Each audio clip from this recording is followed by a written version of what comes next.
తులసి కబడ్డీ విత్తనాలతో ప్రతి రైతు విజయం సాధ్యం.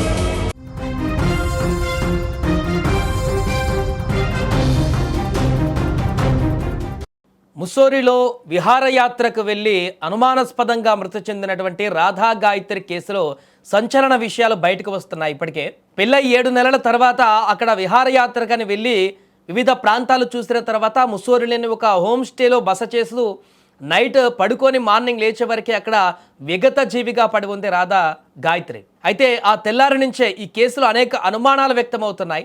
తనకు అక్కడ రక్తం సంబంధించినటువంటి ఆనవాళ్ళు ఉండడం, రాత్రికి రాత్రే పడుకున్నటువంటి ప్రాంతంలోనే అక్కడ చిందరవందరంగా పడి ఉండి చనిపోవడం, ఇలా ఆమె మృతి ఒక మిస్టరీగా మారింది. ఈ నేపథ్యంలో ఆ తెల్లారి నుంచే రాధా గాయత్రి తల్లిదండ్రులు ఆరోపిస్తున్నారు, ఖచ్చితంగా ఇది మా అల్లుడు చేసినటువంటి పనే, మా అమ్మాయికి ఎలాంటి అనారోగ్య సమస్యలు లేవు, ఖచ్చితంగా ఏదో జరిగింది, ఎంక్వైరీ చేయాలంటూ చెప్పారు. ఇప్పుడు తాజాగా రాధా గాయత్రి తల్లి సంచలన ఆరోపణలు చేసింది. ఆమె తమ కుమార్తెకు మద్యం సేవించే అలవాటు కూడా లేదు, ఆమెకు అనారోగ్య సమస్యలు కూడా లేవు, ఆమెను అల్లుడు శ్రీచరణే పక్కా ప్రణాళికతో హత్య చేశాడంటూ కూడా మృతురాలి తల్లి రాధా గాయత్రి సత్యవతి ఇప్పుడు ఆరోపిస్తున్నారు. ఆ విషయాన్ని చెప్తూ కన్నీరు మున్నీరుగా విలపిస్తున్నారు. తన కూతురి మరణానికి భర్త శ్రీచరణ్ వేధింపులే కారణమని, అతడిని కఠినంగా శిక్షించాలంటూ కూడా ఆమె డిమాండ్ చేశారు. బాధిత కుటుంబ సభ్యుల కథనం ప్రకారం చూస్తే శ్రీచరణ్ తన భార్య రాధా గాయత్రి పైన తీవ్రమైన అనుమానం పెంచుకున్నాడు. ఆమె ఎక్కడికి వెళుతుంది, ఏం చేస్తుంది అనేది తెలుసుకోవడానికి ఏకంగా GPS ట్రాకర్లను కూడా ఉపయోగించి నిఘా పెట్టేవాడంటూ కూడా ఇప్పుడు చనిపోయినటువంటి రాధా గాయత్రి తల్లి ఆరోపిస్తున్నారు. సైకోలా ప్రవర్తిస్తూ నిత్యం మానసిక వేధింపులకు గురి చేసేవాడని కూడా ఆవేదన వ్యక్తం చేశారు.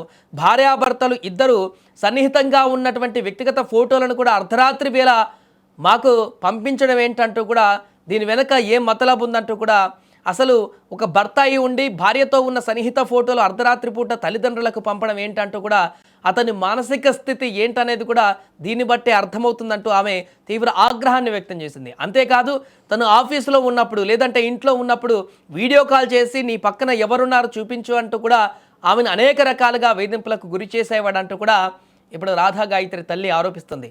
ఇక రాధా గాయత్రికి ఎలాంటి అనారోగ్య సమస్యలు లేవని, ఆమె ఎంతో ఆరోగ్యంగా ఉండేదంటూ కూడా తల్లి స్పష్టం చేశారు. అల్లుడి వేధింపులు శృతిమించడంతోనే తమ కుమార్తె ఇప్పుడు ప్రాణాలు కోల్పోయిందని, ఇది ముమ్మాటికి హత్యేనంటూ కూడా ఆరోపించారు. అనుమానంతో ఒక ఆడపిల్ల జీవితాన్ని నరకప్రాయం చేసి చివరికి ప్రాణాపాయాలు అంటే ఆమె ప్రాణాలను బలికొనేటువంటి పరిస్థితికి సైకో శ్రీచరణ్ దిగజారడంటూ అతన్ని చట్టం ముందు నిలబెట్టి కఠినంగా శిక్షించాలంటూ కూడా రాధా గాయత్రి తల్లిదండ్రులు బంధువులు డిమాండ్ చేస్తున్నారు. ఈ ఘటనపైన పోలీసులు సమగ్ర విచారణ జరిపి తమకు న్యాయం చేయాలంటూ కూడా వారు కోరుతున్నారు. ఇప్పటికే ముస్సోరి పోలీసులు కూడా ఈ ఘటనను చాలా సీరియస్గా తీసుకొని అతనిపైన శ్రీచరణ్ పైన హత్యా కేసుకు సంబంధించి సెక్షన్లు కూడా నమోదు చేయడం జరిగింది. అతని మీద FIR కూడా నమోదైంది. ఇప్పుడు అతన్ని పట్టుకొని విచారణ కొనసాగిస్తే ఆ రోజు రాత్రి ఏం జరిగింది, ఆ హోమ్ స్టేలో ఏం జరిగింది, అసలు ఎలా చనిపోయింది, ఏం చేశాడు ఇతను, అతని ఫోన్ కూడా ట్రేస్ చేసి అంతకుముందు జరిగినటువంటి చాట్స్ కానీ అంతకుముందు ఫోన్లలో మాట్లాడినటువంటి వివరాలు కానీ ఇవన్నీ కూడా సేకరిస్తే శ్రీచరణ్ ఏం చేశాడనేది కూడా పూర్తిగా క్లారిటీ వచ్చేటువంటి అవకాశం అయితే కనిపిస్తుంది. ఏదేమైనా రోజులు గడుస్తున్నా కూడా రాధా గాయత్రి తల్లిదండ్రుల యొక్క వేదన మాత్రం ఇంకా తీరట్లేదు. ఈ కేసుకు సంబంధించి రాధా గాయత్రి చనిపోయినటువంటి విధానానికి సంబంధించి వారి అల్లుడిని పోలీసులు విచారించి ప్రస్తుతానికైతే పరారీలో ఉన్నట్టుగా తెలుస్తుంది సమాచారం.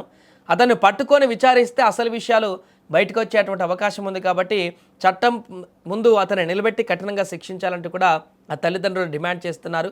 మరి కేసులో విశాఖ టెక్కీగా ఉన్నటువంటి ఆమె ఎంతో ఉన్నతమైనటువంటి ఉద్యోగం చేస్తూ నెలకు మంచి ప్యాకేజీ సాధిస్తూ ఉన్నతమైనటువంటి చదువులు చదివినటువంటి రాధా గాయత్రి ఈరోజు పెళ్ళైనటువంటి 7 నెలలకే విగత జీవిగా పడి ఉండడం చూసి ఆ తల్లిదండ్రులు బోరిన విలపిస్తున్నారు. ఇన్ని సంవత్సరాల పాటు కనిపెంచి ఇంత స్థాయికి తీసుకువెళ్ళి అతని చేతిలో పెడితే, అతను చూసుకుంటాడని పెడితే అతనే కాలయముడిగా మారి 7 నెలల్లోనే ఇంత దారుణంగా తన బిడ్డను దూరం చేసేటువంటి పరిస్థితికి వచ్చాడంటూ కూడా తల్లిదండ్రులు ఆవేదన వ్యక్తం చేస్తున్నారు. మరి కేసులో తల్లి తాజాగా చేసినటువంటి ఈ ఆరోపణలు సంచలనంగా మారాయి.